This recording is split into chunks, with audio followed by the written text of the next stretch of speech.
Agora é hora de conhecer a geladeira Electrolux.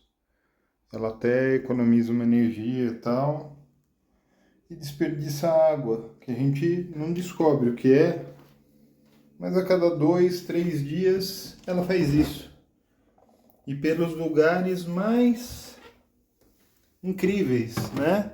Ela solta essa água dentro das gavetas onde a gente guarda a comida, né? Uma gaveta que fica super mal colocada.